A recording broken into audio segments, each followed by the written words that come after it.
सुप्रभात। आप सभी बच्चे कैसे हैं? आशा करते हैं कि आप सभी अच्छे होंगे और आपकी पढ़ाई भी अच्छी चल रही है। कल हम लोग पाठ 7 का शब्दार्थ जाने थे, समझे थे, और इस पाठ का लेखक जो है रामविलास शर्मा जी हैं और इनकी जीवनी को आज हम लोग समझेंगे, जानेंगे। ठीक है। इसके बाद अगले वीडियो में परंपरा का मूल्यांकन जो है इस पाठ का सारांश समझेंगे, जानेंगे। आप लोग जो एग्ज़ाम है वो नज़दीक होते जा रहा है और आप लोग अपनी पढ़ाई को, रफ्तार को बढ़ाइए। और आज अगर नहीं पढ़ाएंगी तो आने वाले समय में फिर आपको ज़्यादा रफ्तार बढ़ाना पड़ेगा, मेहनत ज़्यादा करने पड़ेंगे। ठीक है। इसीलिए आज ही मेहनत कीजिए। अगर 2 घंटा पढ़ती है तो 4 घंटा पढ़िए, 4 घंटा पढ़ती है तो 8 घंटा पढ़िए। कोई बच्चा 1 घंटा पढ़ता है तो 2 घंटा पढ़िए। अगर कोई बच्चा नहीं पढ़ता है तो उसको पढ़ाने का आदत डालिए। कोचिंग में जाती है तो कोचिंग का अपना होमवर्क बनाइए, हम लोग जो भेजते हैं उसको बनाइए। कुछ अगर आपको नहीं आता है, चाहे कोई परेशानी है, आप क्लास में आकर पूछ सकती हैं हमें। प्रतिदिन हम आते हैं, सर हमें क्या बताया, ये गलती है, ये सही है, ये नहीं आ रहा है। ठीक है। आप लोग घर पे बैठे नहीं, क्योंकि जहाँ स्कूल तो कुछ दिन में खुलेगा, लेकिन आपका समय कुछ दिन निकल जाएगा। ठीक है। इसीलिए जो समय बचा है उस समय में मेहनत कीजिए और अपना सभी विषय अच्छा से जानकारी लेकर, ताकि जब एग्जाम में आप बैठे तो थोड़ा सा भी परेशानी ना हो, आसानी से सभी प्रश्न हल हो जाए। ठीक है। आज हम लोग रामविलास शर्मा जी की जीवनी को समझेंगे, जानेंगे। चलिए, ये रामविलास शर्मा है, इनकी बहुत सारे क्वेश्चन जो है ऑब्जेक्टिव इन पर उठाता है। ठीक है। क्योंकि ये उन लेखकों में इनका नाम प्रसिद्धि है, चाहे प्रसिद्ध पाए हैं, जो चाहे वो छोटे एग्जाम हो, बड़े एग्जाम हो, उसमें हर एग्जाम में इनकी लिखी हुई जो है परंपरा का मूल्यांकन, जो इस संसार के रीति रिवाज है, उत्पत्ति है, उसके बारे में इसमें वर्णन किया गया। ठीक है। चलिए हम पढ़ते हैं, आप लोग समझिए, जानिए। हिंदी आलोचना के महत्वपूर्ण हस्ताक्षर डॉक्टर रामविलास शर्मा का जन्म उन्नाव, उत्तर प्रदेश के एक छोटे से गांव उच्च गांव सानी में 10 अक्टूबर 1912 ईस्वी में हुआ था। कब हुआ था जी? इनका जन्म कहाँ हुआ था? तो 10 अक्टूबर 1912 ईस्वी में। ठीक है। कहाँ हुआ था जी? ये उन्वास, उत्तर प्रदेश का उन्वास, ये एक जिला है और वहाँ एक छोटे से गांव है, उच्च गांव, वहाँ पे इनका जन्म 10 अक्टूबर 1912 को हुआ था।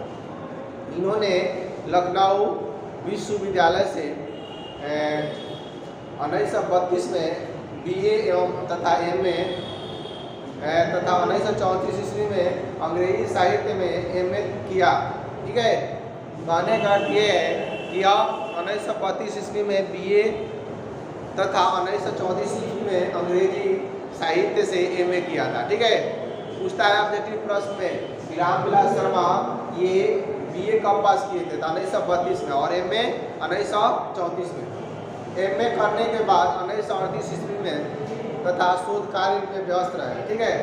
शोध कार्य ये होता है किसी चीज़ पर, किसी बातें पर, कोई ऐसी चीज़ हो, उसमें सोचना, शोध करना, इसमें निर्णय निकालना कि आखिर ये क्या हो सकता है, आगे इसमें क्या होना चाहिए। ठीक है। आगे कह रहे हैं 1938 से 1943 तक उन्होंने लखनऊ विश्वविद्यालय में अंग्रेजी विभाग में अध्यापक कार्य किया। कहने का अर्थ ये है 1934 से 1943 तक ये क्या किया जी? लखनऊ विश्वविद्यालय से लखनऊ विश्वविद्यालय अंग्रेजी विभाग में ये अध्यापक के कार्य किए। उसके बाद से कह रहे हैं, उसके बाद वे आगरा के बलवंत राजपूत कॉलेज चले गए और 1971 ईस्वी तक यहाँ अध्यापक कार्य किए। देखिए, इनका जीवन शिक्षा से ही गुजरा। ठीक है। और 1938 1943 तक, और फिर 1971 से ये दूसरे जगह, आगरा जो है उत्तर प्रदेश का ही है जिला, वहाँ चले गए। बाद में आगरा विश्वविद्यालय से कुलपति के अनुरोध पर वे KM हिंदी संस्थापक के निर्देश बने और यहीं से 1974 तक वे सेवाकृत रहे। 1949 से 1953 तक रामविलास जी भारतीय प्रगतिशील लेखक संघ के महामंत्री भी रहे हैं। ठीक है, देखिए इनका जो भी समय दे रहा है उसको आप लोग याद करते हैं चलिएगा। ठीक है, ये बहुत जरूरी है। और ये कह रहा है कि 1949 से 1953 तक ये भारतीय प्रगतिशील लेखक संघ के महामंत्री रह चुके हैं।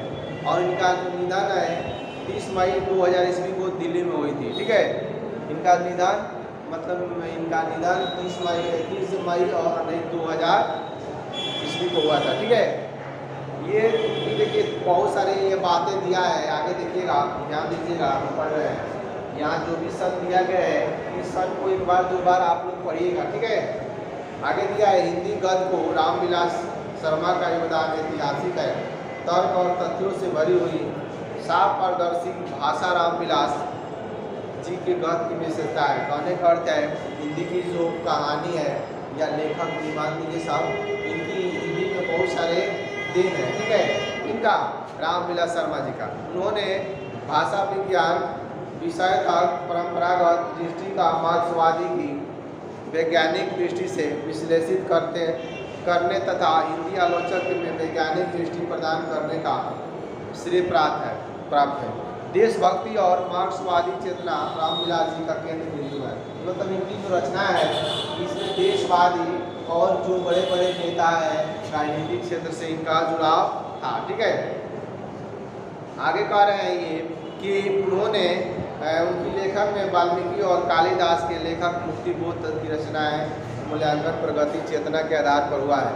उन्हें न केवल प्रगति विरोधी हिंदी आलोचक का कला एवं साहित्य विषय तक भर्तियों का निवारण से था, बल्कि स्वयं प्रगति आलोचक द्वारा उत्पन्न अंत विरोधी का उन्मूलन का गौरव प्राप्त किया।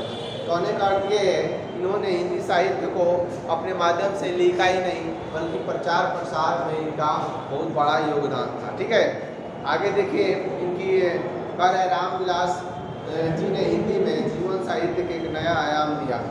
उन्हें निराला की साहित्य साधना पुस्तक पर साहित्य अकादमी पुरस्कार प्राप्त चुके हैं और उनकी अन्य प्रमुख रचनाओं के नाम है आर्य रामचंद्र शुक्ल और हिंदी आलोचक भरतेंदु हरिश्चंद्र, प्रेमचंद्र उनका युग है, भाषा और समाज, महावीर प्रसाद द्विवेदी और हिंदी नवजागरण, भारत की भाषा समस्या, नई कविता और अस्तित्ववाद, भारत में अंग्रेज राज और मार्क्सवाद, भारत के प्राचीन भाषा परिवार और हिंदी, विराम चिन्ह, बड़े भाई आदि। कहने का अर्थ ये है कि इनकी जो रचना है ये देश प्रति प्रेम भाव का दर्शाता है। ठीक है, और एक और यहाँ बात है कि इनकी रचना में जो आज़ादी के समय की जो कठिनाइयाँ है लोगों द्वारा सहन हुई वो इसमें इनके जो लेखन है उसमें दर्शाता है। ठीक है, आगे कह रहा है इस पाठ में यहाँ एक निबंध प्रस्तुत किया गया है, परंपरा का मूल्यांकन। यह निबंध इसी नाम के पुस्तक से अपराध से करते हैं। परंपरा का मूल्यांकन ये इनकी रचना है, वहीं से ये लिया गया है जो हम आप लोग पढ़ेंगे इसको। ठीक है, तो आज हम लोग रामविलास शर्मा की जिंदगी को समझे जाने, अगले दिन हम लोग इस पाठ के सारांश को समझेंगे जानेंगे। आप लोग प्रतिदिन प्रश्न बनाकर भेजिए, जो भी दिक्कत हो आप हमें पूछिए इसको, और प्रश्न प्रतिदिन बनाकर हमें भेजिए। आज के लिए बस इतना ही, अगले दिन मिलते हैं, धन्यवाद।